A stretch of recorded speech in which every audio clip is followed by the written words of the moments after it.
Hello and welcome to the Christian Fantasy and Sci-Fi Podcast, where we talk about anything and everything fantasy and science fiction. Your host is Matt Crosswhite, and the subject matter expert is Josiah Marshall. And here we go.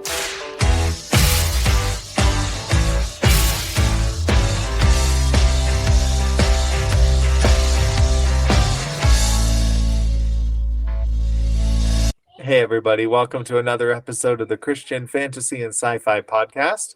I'm the host, Matt Crosswhite, and we're joined by subject matter expert, Josiah Marshall. How are you today, sir? Doing fantastic. Fantastic. Someday we're going to have to do a blooper reel of you trying to do that intro. Nope. No, that doesn't need to happen. For anyone who doesn't know, Mr. Josiah and I have two podcasts. This is one. We have a second podcast called Bearded Bible Brothers. So I sometimes get mixed up as to which podcast we're doing. I sometimes just get tongue-tied for the sake of it. It's a fun time was had by all. So anyway. This is true. So we have an excellent topic for today, don't we, sir?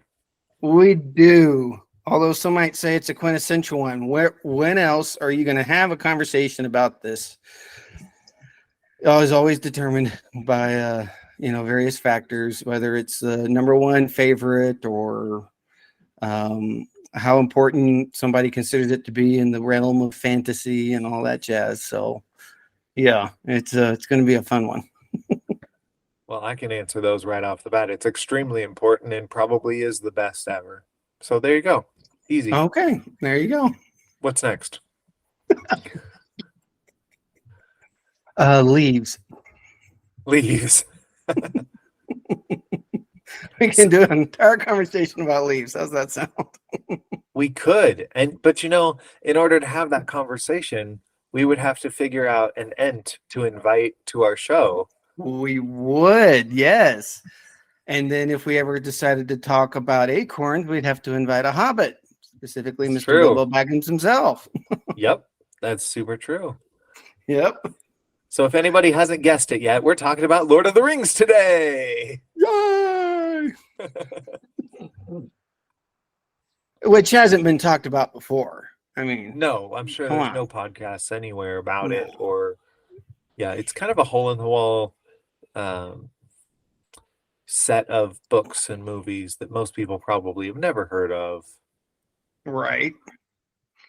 It's one of those little hole-in-the-wall series that you just wouldn't really think about until all of a sudden your world is shattered, your reality is made full when you come into the knowledge that is Middle-Earth.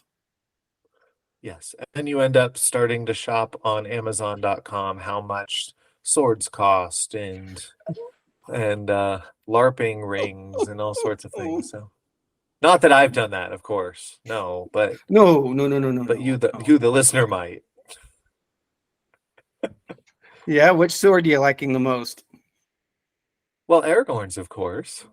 Aragorn's, of course. Yeah. Although I have to say, I'm partial to Sting. Sting is very cool, but too small. I mean, it's perfect for a hobbit, obviously. No, I agree. But one of the things that's so inspiring about Sting is the sword glowing whenever orcs are around, yes. Goblins are around. It's like, oh yeah, that's cool.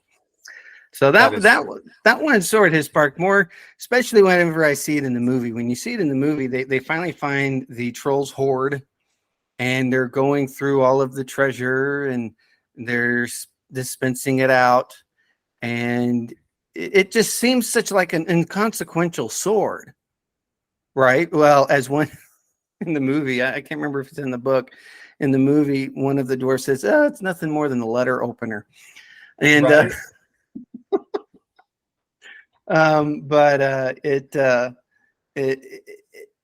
Such an inconsequential item becomes so prominent when held by Bilbo Baggins, right?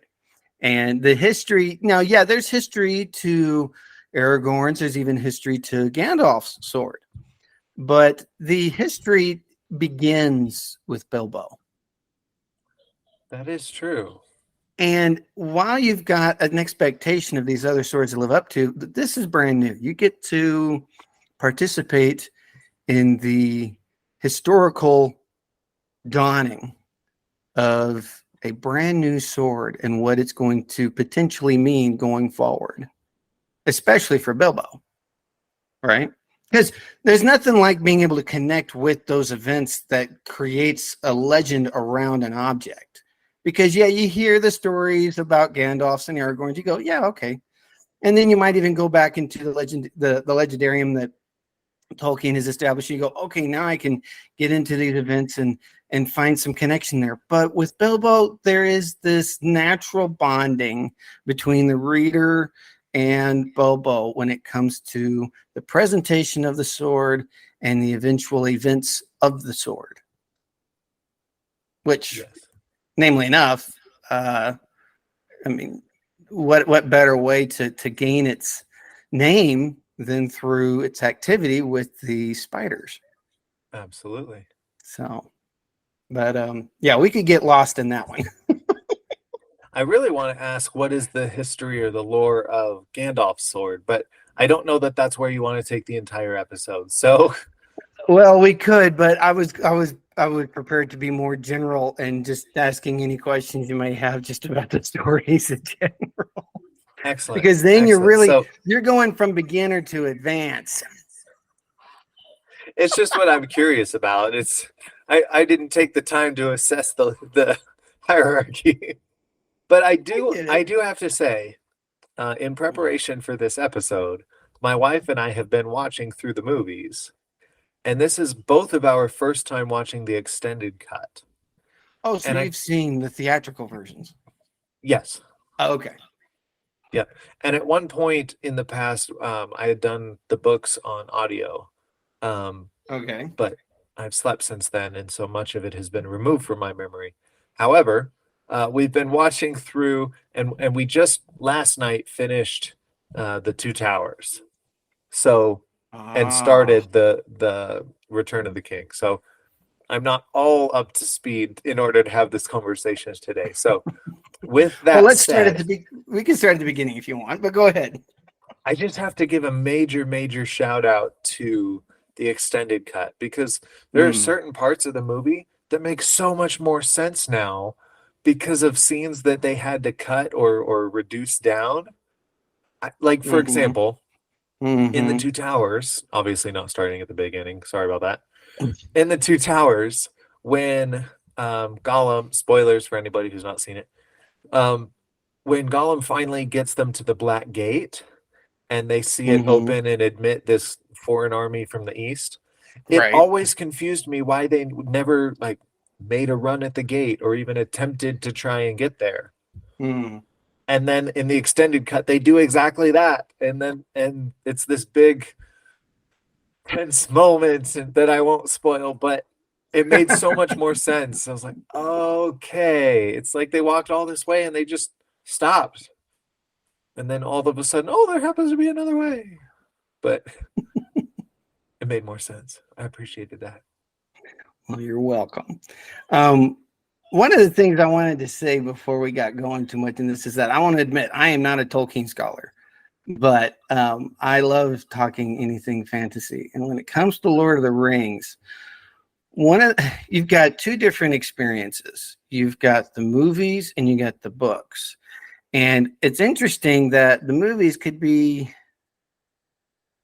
kind of, it's interesting. The movies for some can be a whet your appetite sort of thing, right? Get you into the story and want you to delve more into the books. But then for others, it can just be it. Okay, I'm going to just stick with the movies and that's what it's going to be. But then you lose so much more, which is why when you look into the story, the legendarium that Tolkien established, you kind of have these eye-popping moments, like you did the other time when I mentioned that there's reincarnation in Lord of the Rings. You went, what? Right? I'm still trying to wrap my head around that one, but yes. Yes. So, there, what I appreciate, the books are fine. I mean, excuse me, the movies are fine. They give you some basic visuals and perspectives of the story, but they, of course, cannot include everything from the book, which is accepted. But at the same time, you lose so much, especially when you get this idea that it's all happening immediately. This story goes over years of these people's lives. For example, Bilbo, the transition between Bilbo and Lord of the Rings is roughly 50, 60 years. Mm-hmm. So it is a large scope of time. And what I like about the books is that it kind of puts you, it's as if you're going to the movie theaters and then you come back to the real world sort of experience. Okay, they're the movies, but now here come the books. And that's kind of like pulling you back into the real world of going, oh, so for example, Frodo didn't just off in the middle of the night with Sam and then happened to stumble into Merry and Pippin. No, it was a progressive, long stretched out progress of Frodo slowly disappearing from the Shire very quietly so that it wouldn't put anyone else in danger when the riders came looking for him. Yes. So, but you said you listened. Sorry, go ahead. Not to mention that there are complete characters missing from the movies. Yeah. Oh yeah. Like anybody who's only ever seen the movie has no idea who Tom Bombadil is. No. And I'm personally, he's one of my favorite characters in the whole thing. Well, there actually have been attempts to do some adaptations of Tom Bombadil. There was even a discussion of a movie at one point. Someone else thought of a short miniseries or a short film, but nothing really came of it. I mean, even just the adaptations alone can be a conversation in itself. It's amazing what people have done with the Lord of the Rings and the Hobbit and the Legendarium, and just, I mean, would you believe that there's a musical, a broad stage play musical? Yeah, it was a complete bomb. It flopped. I can only imagine. How do you do all of the Lord of the Rings in the length of a musical? Do it any amount of justice, right? Do it just, yeah. Well, it was, for the time, it was extremely expensive. It was about 25 million, if I remember correctly. And at that time, it was the most expensive theatrical play. And it ran for 1 year. It was Canada. Yeah, it started in Canada. And but after 1 year, it just completely pittered out, which is sad because it can be a very, I'd use the word intoxicating story, because there's so much to get lost in. There's so much to get drowned in. And you can, for the average reader, well, more than just the average reader, for those who are fantasy nuts, who love to be immersed into another world, another people, this is the quintessential. You want the breadth of the amount of work that Tolkien did. And what many even don't know is that the breadth of what Tolkien did makes Lord of the Rings and The Hobbit look tiny in comparison, which is true, because even Tolkien said that these two stories were kind of accidental. Yeah, it was accidental. One, The Hobbit, was supposed to be a story for his kids. And then somebody, what was the name of that publishing house in England? Somebody at a publishing house in England found out about it and asked him, hey, can we print it? And it went huge. So huge. So to the point where they said, hey, make us a sequel. And so when you look at the Lord... The Hobbit was actually released first? Oh, yeah.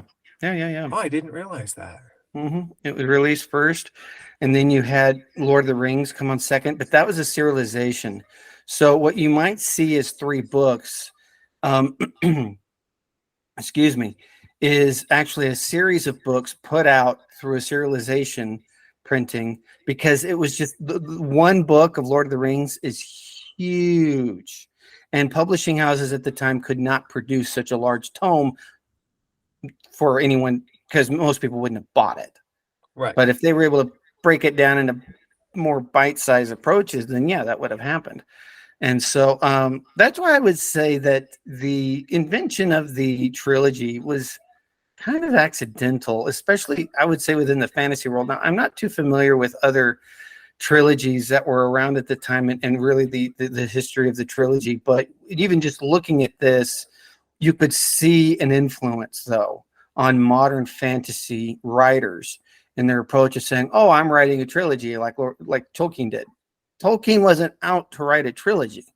Right. It just happened to come out as a trilogy. He just wrote a monstrous story that had to be broken into thirds. Yeah. Yep. Wow. Yep.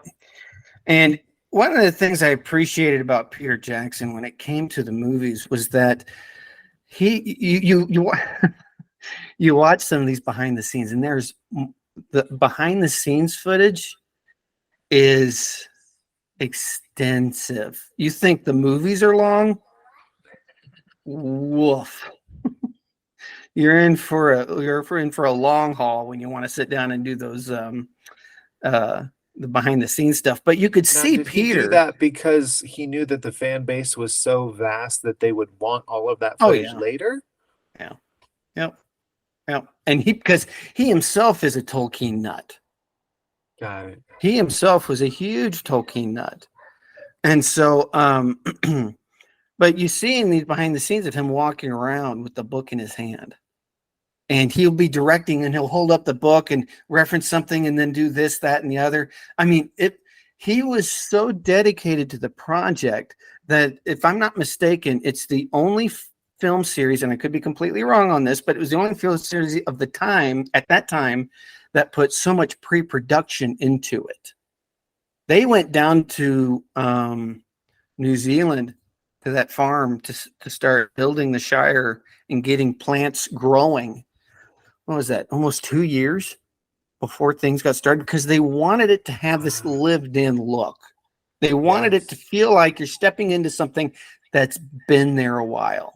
They didn't want it to just simply look like, oh, that's a freshly potted plant over there.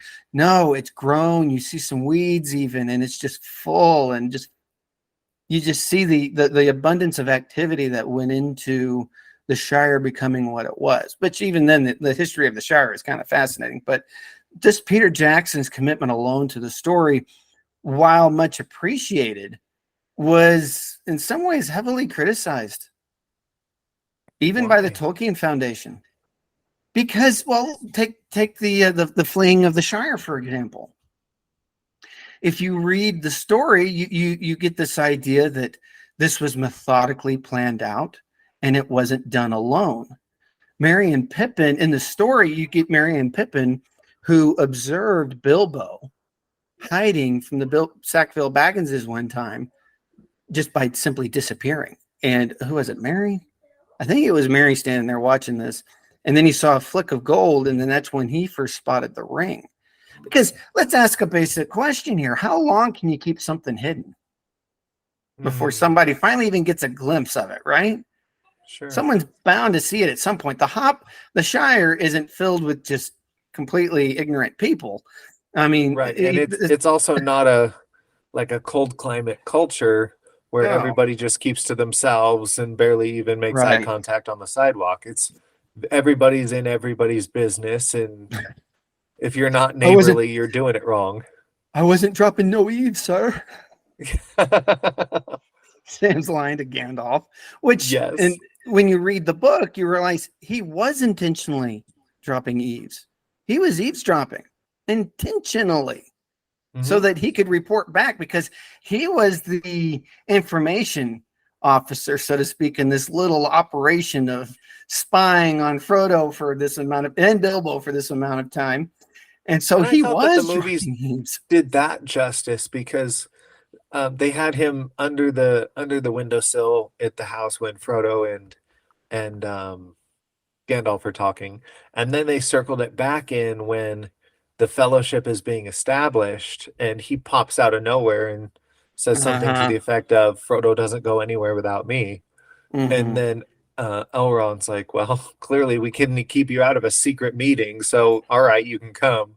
I thought they did that part very good, very well, and did it justice. Of he is listening even when he's not supposed to be. And you know what's funny is that you've got this representation of Samwise in the movies as being sure of himself, steady on his feet, right?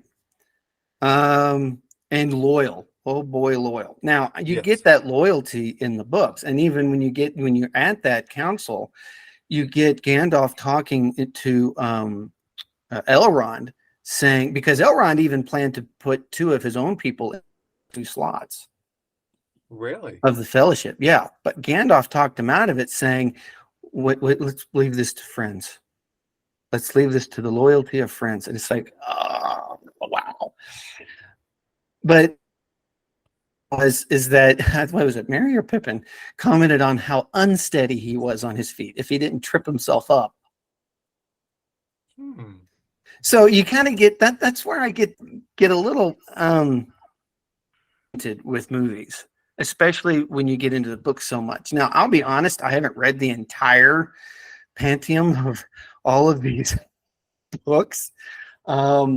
My son is even just in the first time I read The Hobbit. I took my time. I savored it. My son read The Hobbit two times in less than 6 months. Wow. At the age of 11. It's like, really? But then he's just that kind of voracious reader. I like to just kind of slowly chew on what I'm eating, but not too slowly. I can speed read myself if I have to.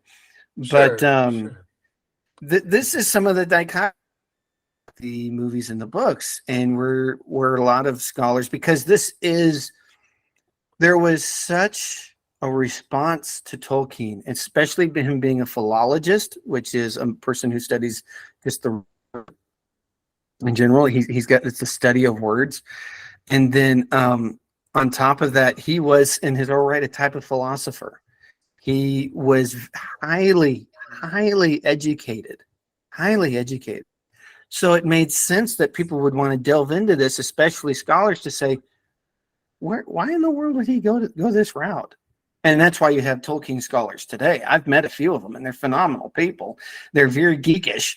I remember Christopher, oh, come on, I know his name. Christopher Patrick, no, Chris. I met one at university in Salt Lake City once, and just a nice guy. And he'd just sit there and talk with you about everything having to do with Tolkien and Lord of the Rings. But as most people might be familiar with Lord of the Rings and on The Hobbit, and maybe somewhat familiar with the fact that there's a legendarium behind all of that work. Or Tolkien, at least heard the word Silmarillion before. Yes, the Silmarillion. But Tolkien wrote more than just that. There were actually short stories he did. You've got the Roverandom. You've got Nigel. You've got the Farmer Giles, which some of these was taken from the Perilous Tales and put into a radio dramatization by BBC Radio. So you can actually listen to that. You can get more familiar with them through that. But he also wrote translations of Beowulf. Really? Oh, yeah. He wrote translations of Beowulf. He, let's see here. I had a list of things that I was going to see where. Did he translate it into Elvish? No. No, he had a deep fascination. Love for, at some point in our conversation today, I'd love to hear your thoughts on his creation of a language, being a linguist yourself. But go back to, before we get to that, the list you were going to share with us of other things that Tolkien had done. Okay, yeah. The Fall of Arthur, Sir Gawain and the Green Knight, the Legend of Sigurd and Gudrun, the story of Kilurvo, just to name a few on that end. And then you've also, oh yeah, the other short story he wrote was Smith of Wootton Major. That's another short story he did. And then of course there's the papers alone. Oh my word, the guy was a literary critic that just couldn't stop. He was like a steamroller. Pete's sakes. He wrote one on Chaucer.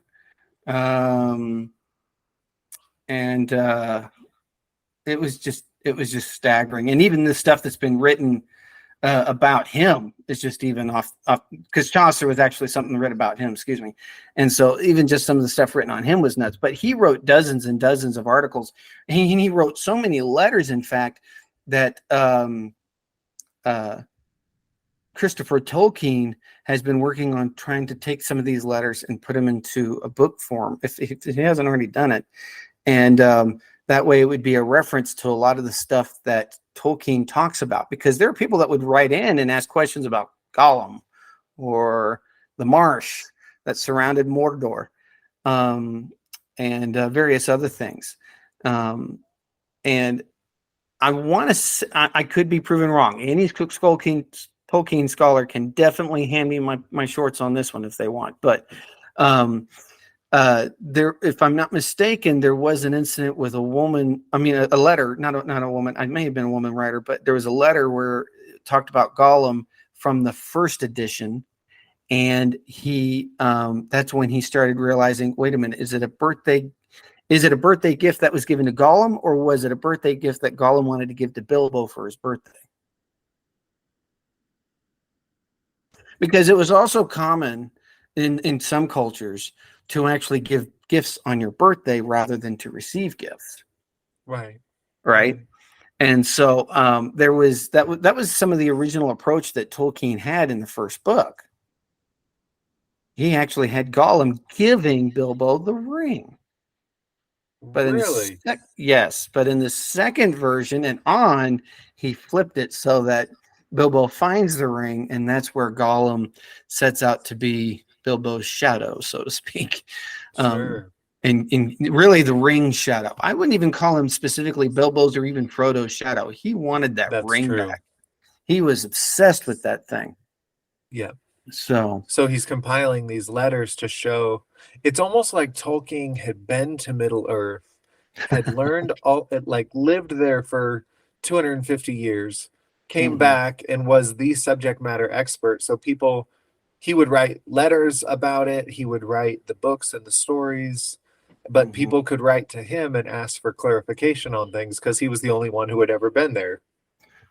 Right. There's actually a famous drawing. I think it was Alan Ling, who has a painting of Tolkien sitting at the base of a tree, and all of these Middle-Earth creatures sitting around him, and it looks like they're just having a conversation. And there's even, oh come on, I know the name of this movie. It's got Brendan Fraser in it, and it's a story about him having an ability to read books into existence. Ooh. Oh, I know the name of this movie. And so part of the story involves the author of a book that he accidentally, so when he would read something into his world, it would require something from his world being read into the book. So he read this book one night to his child. I'll spoil the movie to some extent. And he accidentally read his wife into this book.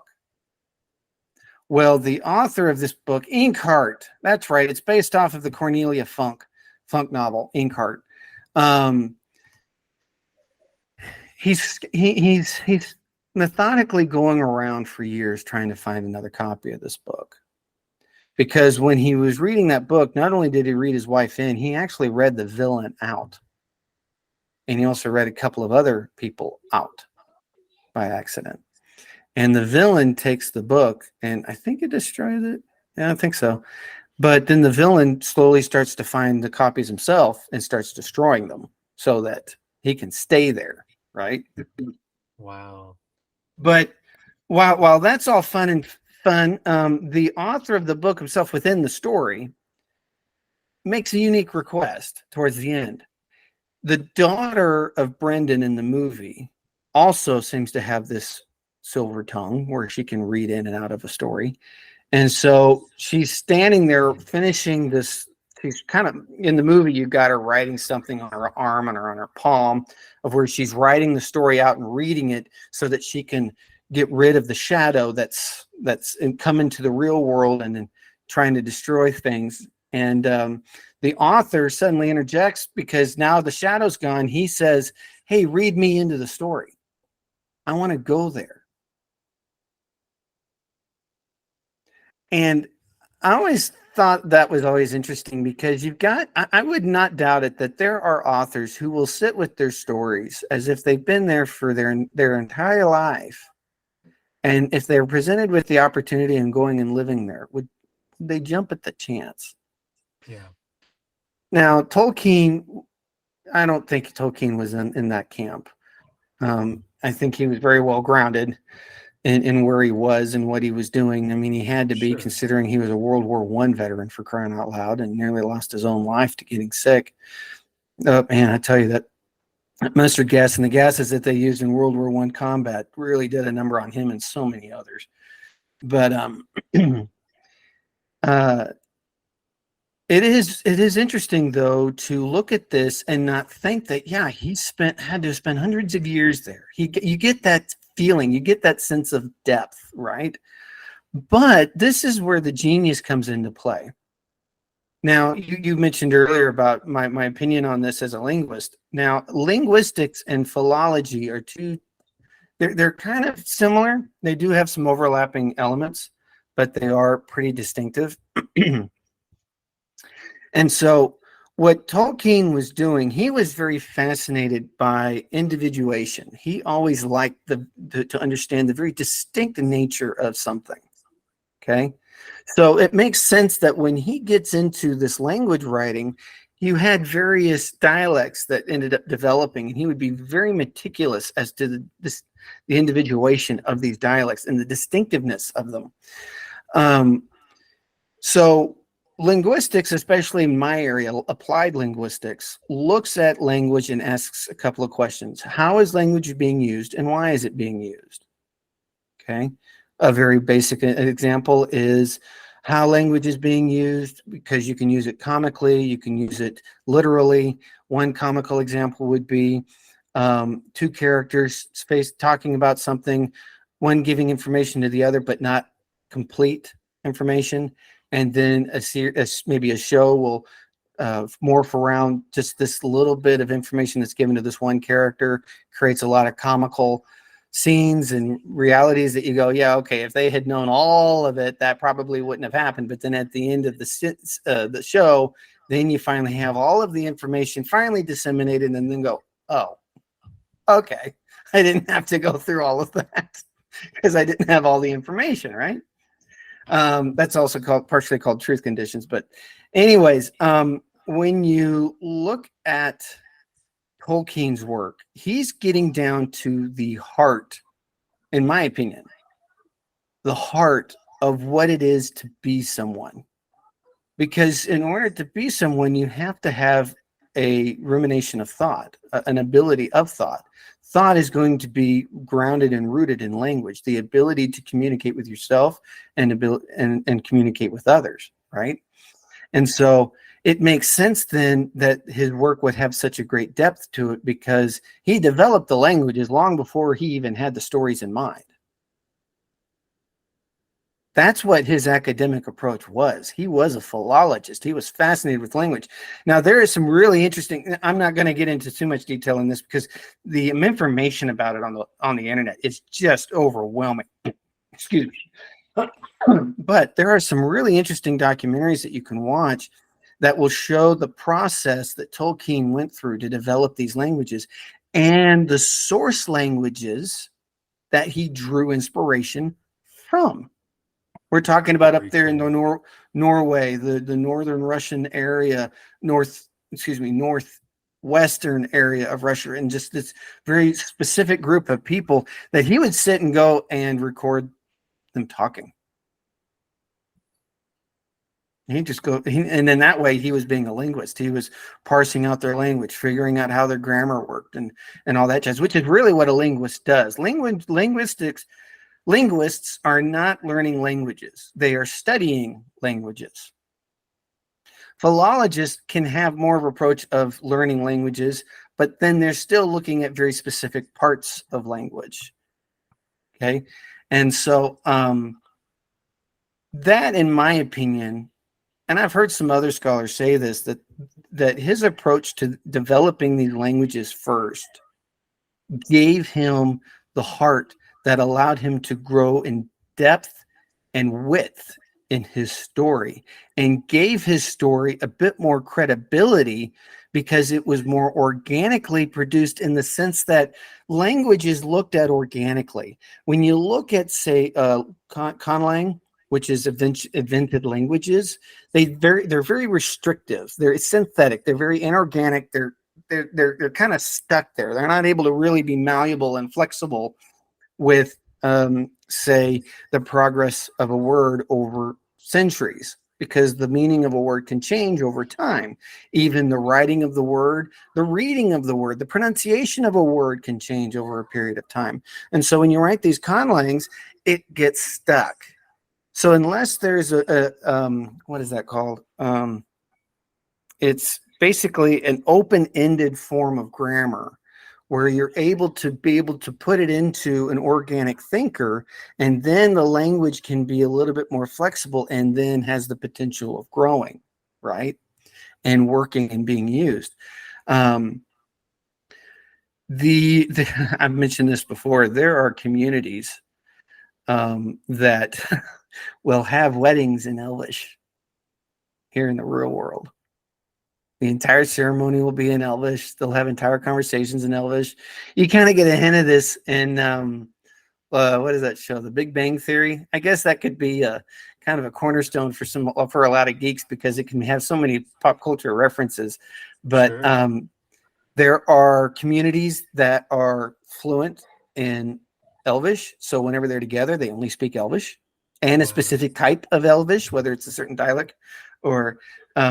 And then when you also get into, say, Star Trek, there's even communities who only speak speak Klingon, because you even see that in Big Bang Theory. They'll be standing there. There was one scene they were standing there talking in Klingon because they were trying to figure out what the girls were doing. What was that? Amy and Penny, and then Penny had learned this language that Amy came up with, and so they start speaking in that language, and so it just becomes funny little go back and forth thing. My goodness. It's really quite funny. But yeah, to not get too deep into this, language can and does create a significant amount of depth and interaction that allows for a heart to be formed, especially in these stories that people can naturally, even organically, connect with some of these characters in some very real and meaningful ways. I believe that. It is still necessary, in my opinion, to have a firm grounding in reality, but that doesn't mean these characters, these events can't be a lesson, a form of seeing something play out that you can learn from and grow from. Even I have to admit that all right, I guess I'll spill the beans on this. My favorite Lord of the Rings character is Samwise Gamgee. That does not surprise me in the least. No. No. There are a lot of people who say he's actually the hero of the story. In a lot of respects. Yep. But there are now, I do not believe for a second that Tolkien was inspired. This is not something divine. This isn't something sacred. This isn't anything sacred. But he had such a significant amount of time to devote to this that he was able to really work on being intentional about putting certain words in certain characters' mouth. He only put words in a character's mouth that would come out of that mouth. He associated the right words with the right character, so to speak. And so when you look at Samwise and you look at the heart of this tiny little person, you get the sense that he's a giant when it comes to character and personality. And who isn't? I've dealt with insecurities and lack of confidence most of my life, so it made sense for me to gravitate towards this character who was resolute in one thing and one thing only. This guy was so focused. It was loyalty to Mr. Frodo. He was Mr. Frodo's friend. That's all he had to say. That's all he had to be. Didn't have to be anything more or anything less. That's who Samwise Gamgee was. And so language then becomes the opportunity, whether in word or even more in action, because when you see Samwise in action, you just go, okay, yeah, okay, this guy's humiliating me. He's making me feel even small for myself and my own personality and character. But you just see this individual who has a developed understanding of themselves, and that happens through language. It really does. Gotcha.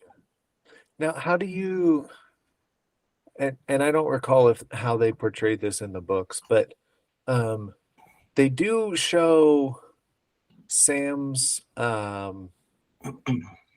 humanity or a shortcoming in how he treats Gollum for quite a bit of the trip. So can you speak into that when it comes to his character and being a larger than life, a small person with a huge character? Well, I think it can be summed up rather nicely in the sense that because he was dedicated to Frodo and just being his friend, it makes sense that he would be defensive of his friend, be very guarded about him.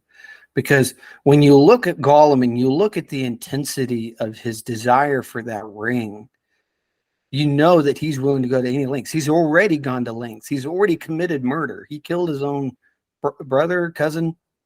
Forgive me, some of that escapes me at the moment. But he did kill for that ring. Right. And he has done things for that ring that you would say that no sane person would do. But you have to remember that Gollum lived with that ring for hundreds of years in the belly of those mountains. And so when you've got this juxtaposition of Samwise and Gollum, I like it because you see what a connection with an object can produce in contrast to what a connection with a person can produce.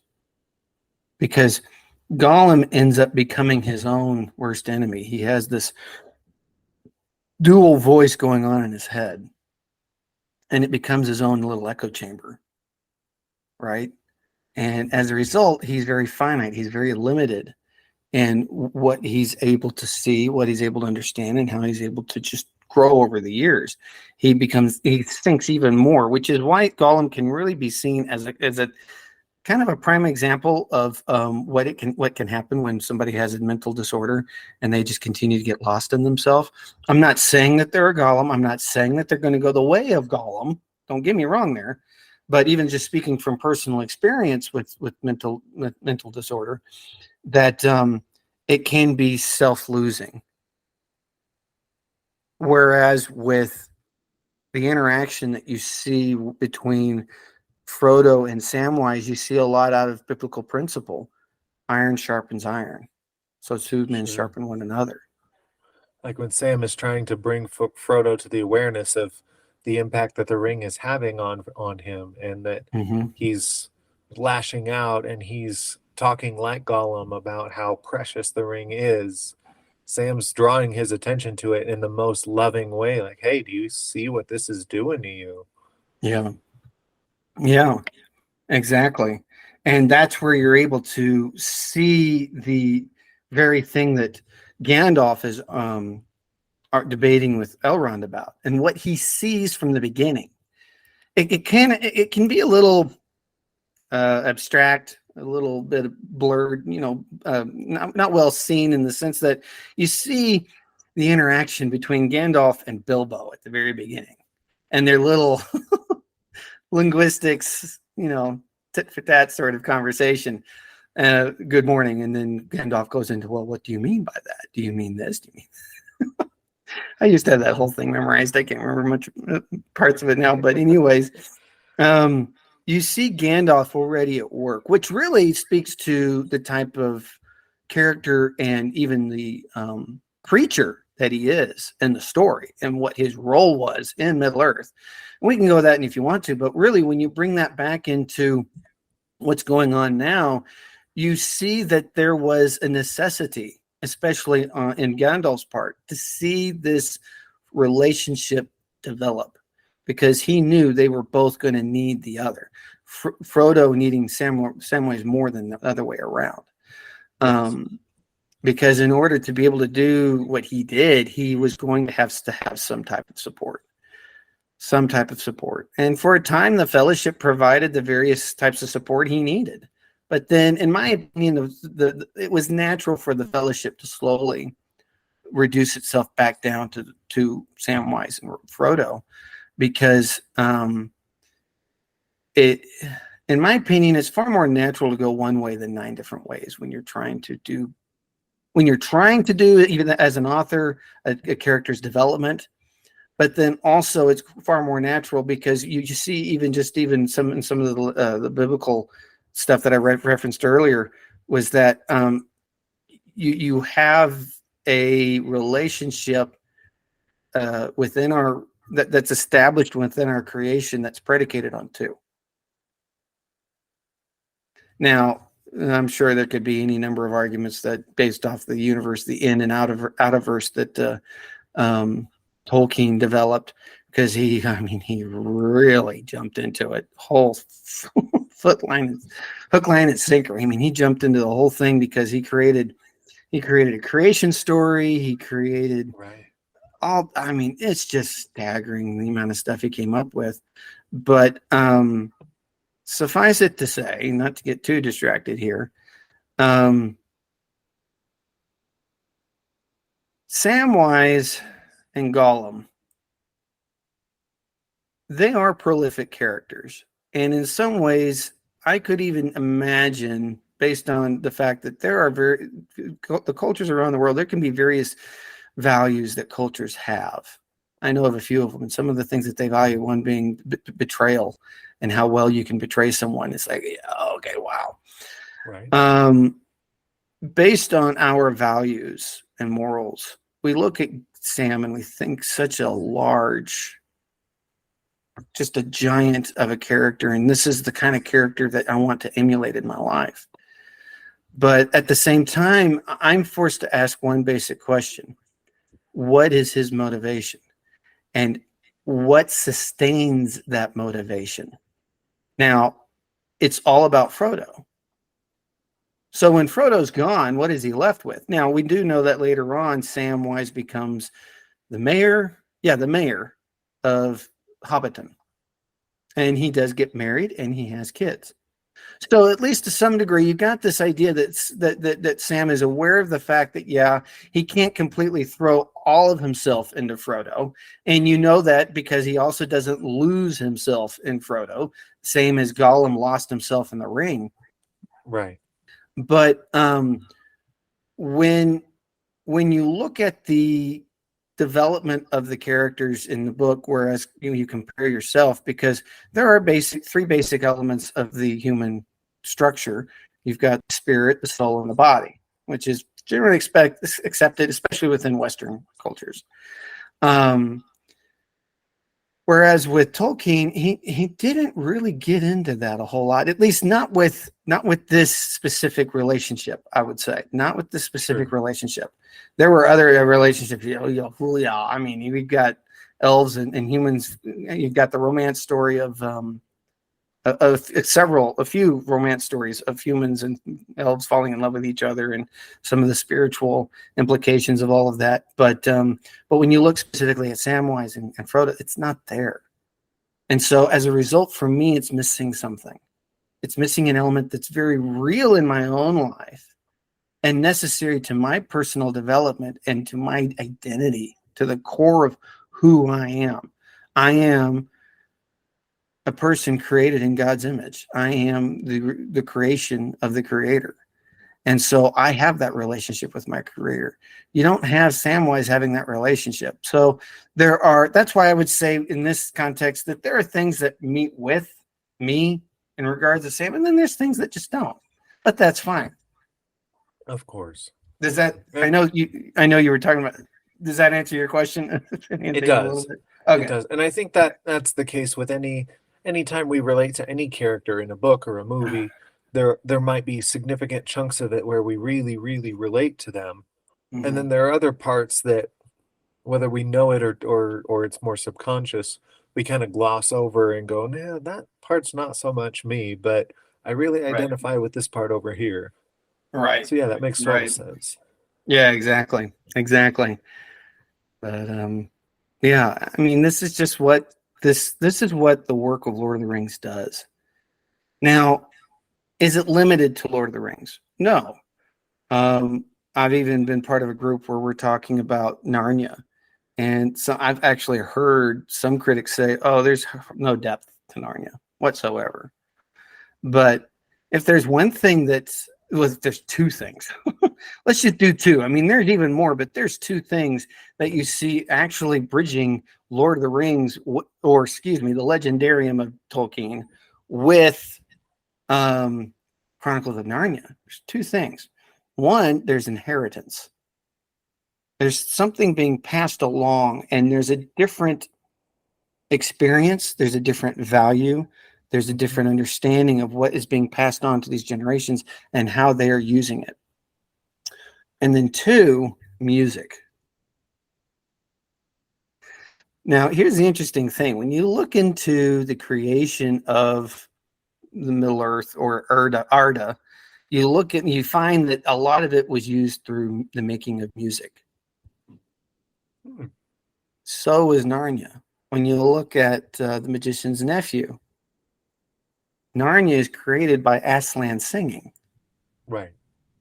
Not only that, you've also got these rhythmic, song-based ideas that go on in both series. Now, Tolkien even more so. For those of you who have heard of the Tolkien Ensemble, this is a group of people that have traveled around the world singing the songs that Tolkien wrote.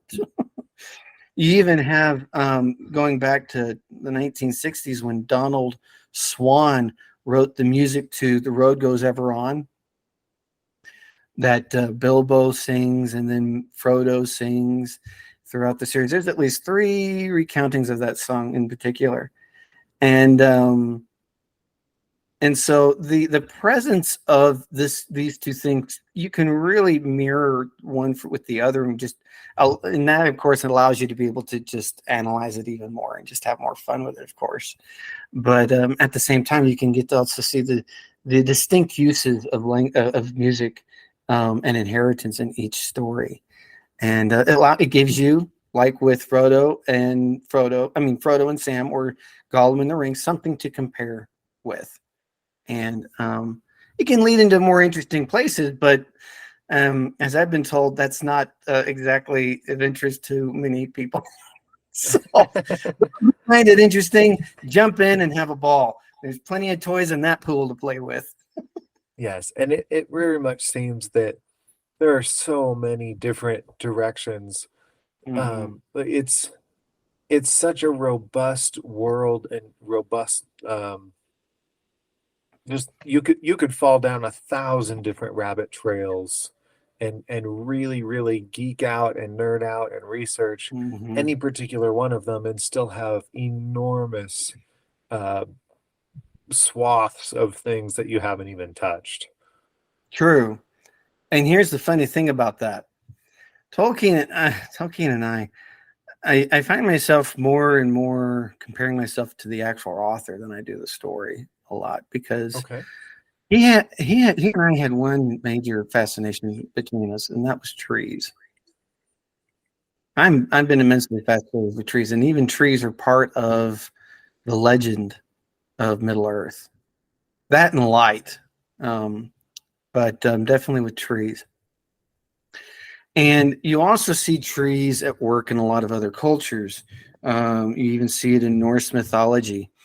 And when you look at even the movies, so we'll even just use the movies, for example, of Thor, excuse me, of Thor, you see the use of a tree in mapping out the universe. Well, there's another element that goes on here, which is what makes The Road That Goes Ever On one of my favorites, is because for me, growing up, I did not read Lord of the Rings, but I did read Chronicles of Narnia. But I also, at the same time, did a great deal of road tripping. At least once a year for a solid month, we would be on the road, just going places and seeing things and experiencing things. And I always thought of roads like rivers. And ironically enough, there are scholars that will look at The Road That Goes Ever On as a river. When they look at the language within this song, there's the idea of tributaries and cutoffs and streams that just diverge and go off one direction and go off another direction. And that's where Bilbo gets this idea of you never know where it's going to take you. And I've appreciated that analogy in my life because there are so many ways to experience life. And when I was growing up, I didn't have really that option. It was fixed. I remember asking my parents one time, and they actually conferred, yeah, you lived in a bubble. We intentionally created a bubble. So I was very limited in what I was able to do and where I was able to go with things. And so as I grew up and moved into just moving on with my own life, I was very aware of the fact that I have choices I can make, and those choices can take me places. And where that takes me, I want to be intentional about it. Now, unfortunately for me, some of my personal story doesn't quite reflect that as much as I would like it to. But at the same time, it has continued to be an influence in my life. And so Lord of the Rings then becomes this companion of sorts. That's a really good word. And it's yes, it's the story, but it's also the author. I've equated fantasy before to a gallery. And I like going and sitting with Tolkien.